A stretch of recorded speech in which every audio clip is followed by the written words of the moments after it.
2025 is officially here, and these are the things that you're going to do, mindset shifts that you're going to implement, and adjustments that you need to make to bring your UX design career to the next level this year. No matter if you're on level 0 and want to go to level 1, so get your first job, or if you're on level 3 and want to go to level 5, so get this promotion, this video is for you. And we are both in the same boat. I also want to bring my UX career to the next level. So let's take a look how we are going to level up this year together. What do you think is better? Growing your 70% skill, so something you're really decent at, to 90%, or growing your 100% skill, so something you're already killing at, to 120%? Keep your guess and let's analyze it. Let's say that this is the skill set every designer has: prototyping, usability testing, UI design, UX design, etc. Being at 70 to 80% at every single skill makes you a good designer. Leveling up to 80 or 90% on every single skill makes you a really good designer. It is definitely worth considering. But imagine if you were to level up exponentially, spend all your time just on 2 skills.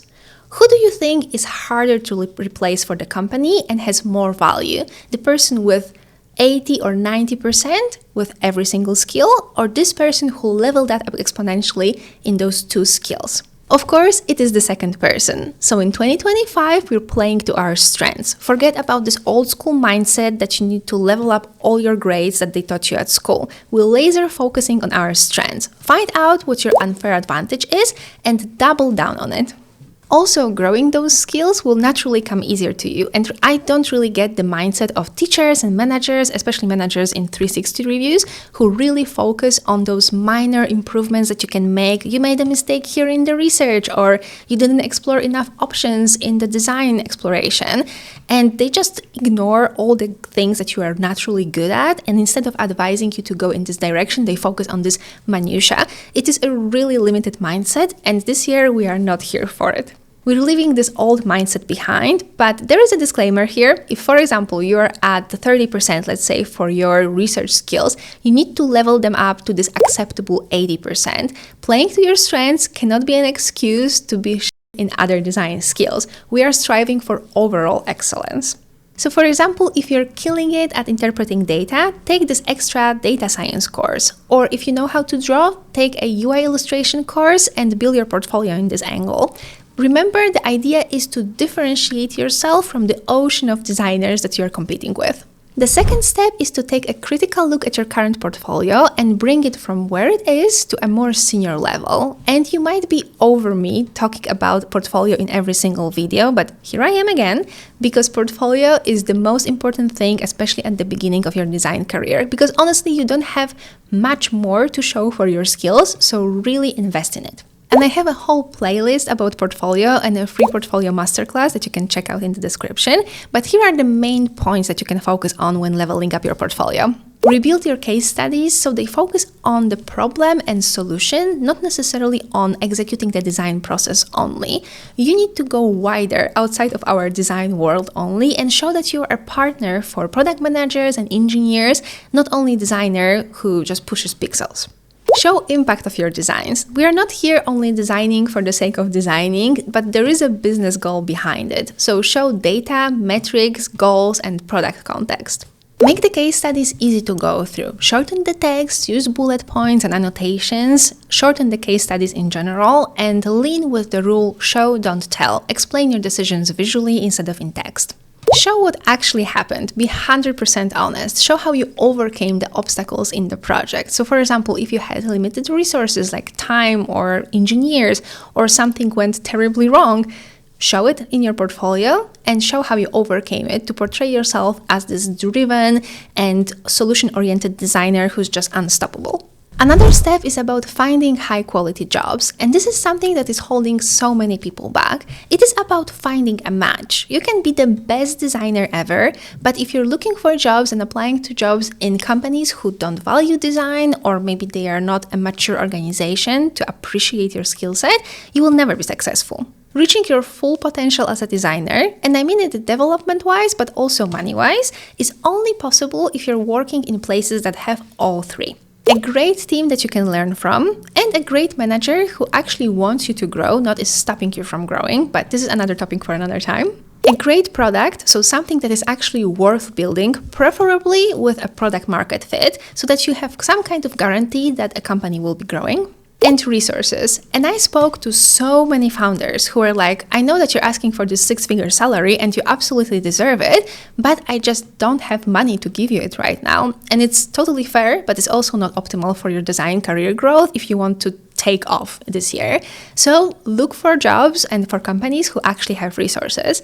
And there's also a side note here, you might need to look into a different job market. So if you are working in a low income area, you might need to take a look at, for example, moving to a bigger city, or maybe looking for remote jobs in markets that just pay better.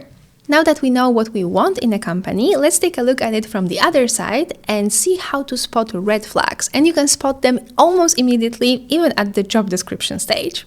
So if a job description is half empty or says something like design ninja, just let it be, leave it, because it is an immediate red flag. They just didn't know what to put in the job description, or they didn't care enough. If they don't have a recruitment process, so steps that you need to go through, some calls, maybe a task, immediate red flag. If they are slow to reply, not reliable, they ask weird questions that clearly prove that they don't know what they're talking about regarding design. If they are about to create a first iteration of their product, if they don't know what they can pay you, or preferably nothing, probably look somewhere else. Just sounds like dating advice all of a sudden. And of course, there are those amazing stories online that are like, I was the 3rd employee of Amazon and they hired me after a 3-minute conversation next to a trash can, next to their garage office, and now I'm a millionaire. And of course, it happens, but those are exceptions. There is a survivor bias, and we only hear about those stories because we really like those type of stories because they can happen to us. And we don't hear about all hundreds of designers every year, every month who believe in a fairy tale of a startup founder and then they struggle to pay rent next month. So what I'm trying to say is just be careful. You have one life to live and you really need to be strategic about your career. Another step on the list is building your online presence. And I know that so many of you will come to me and say, Alicia, but I don't want to be an influencer. I just want to do my job, so design, or I don't want to be on camera. And that's fair, but I want to tell you that you don't have to. There is an influencer or a content creator path that, for example, I am taking right now, and there is a casual contributor, let's call it this way, path that you can take and already be ahead of 90% of people. So what you're going to do is you're going to write some articles, maybe an article a month, and some LinkedIn posts, and that's going to be it. Select one design-related topic a month. For example, reducing bias in usability testing. Write an article about it, publish it on Medium, and maybe with time also some UX publications are going to pick it up.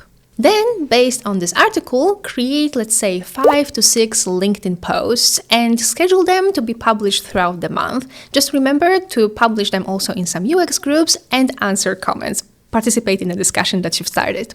Then you just repeat it for a year, 2, 3, and over time, with very little effort, because it will be like a day of work a month, you will build a really big library. And some offers, job offers, may come from it directly, but the most important thing is that when you are applying for another job, the recruiter that comes to your profile will see that you are not only a designer, you're also sharing your work, you're a thought leader, you're a very ambitious person. You might be good for the company image if you decide to keep sharing your work under the company name.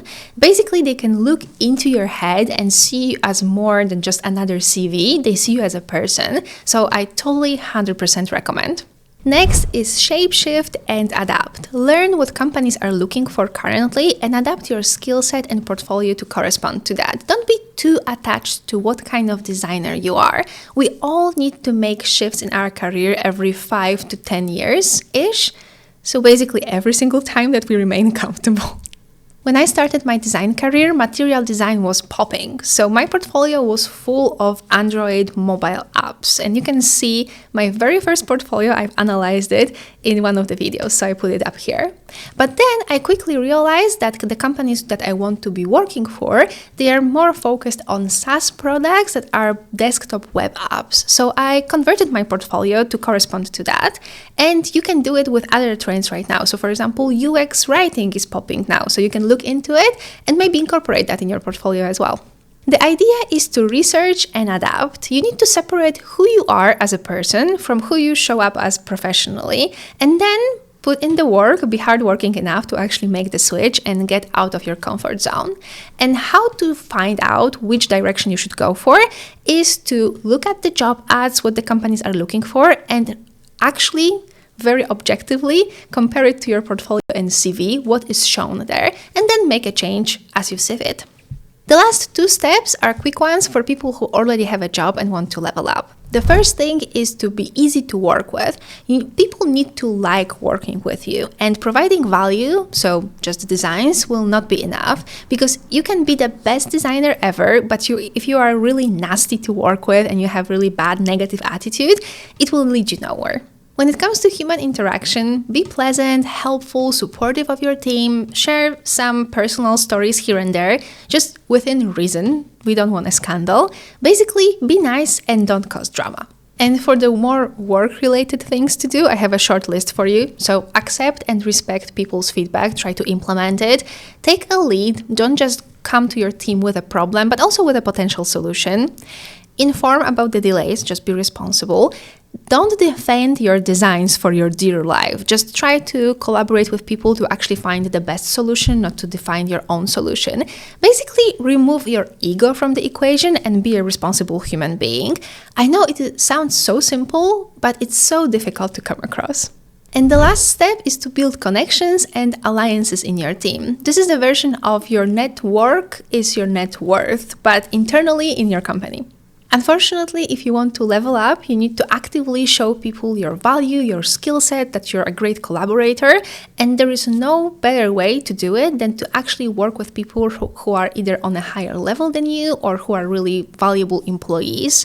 They will vouch for you, they will engage you in the conversations and interesting projects, and it really pays off more than just designing away in your own box and in your own world. And I know that majority of designers have this kind of preference, but it will not work for leveling up in the workplace.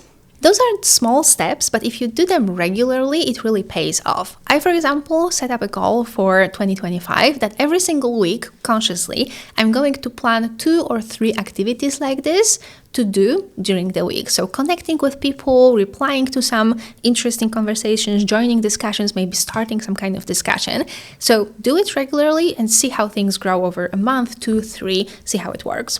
You can also read How to Be a Star at Work. Here, there is some really sound advice there about productivity and growing in a corporate world. I think I'm going to reread it this year, so if you're interested in a review and a deeper dive, let me know in the comments. I'll be happy to do it. One side note, be really careful when building those relationships. Those are your work friends, not your real friends, real life friends, especially at the beginning, let's say. Some people can be really backstabby, or they can play to their own gain, or they can be not really honest with you. So you need to protect yourself. Don't overstep any boundaries. Don't talk about people, especially in writing. Don't talk about your boss being a bad person or someone else being a bad person. Just be really careful, be really PC, just build positive relationships like that. If you enjoyed this video, here is another video that you might really like, how I got my first UX design job in just 3 months. Thank you so much for watching. Have an amazing 2025, and I'll see you over in the next one. Love you!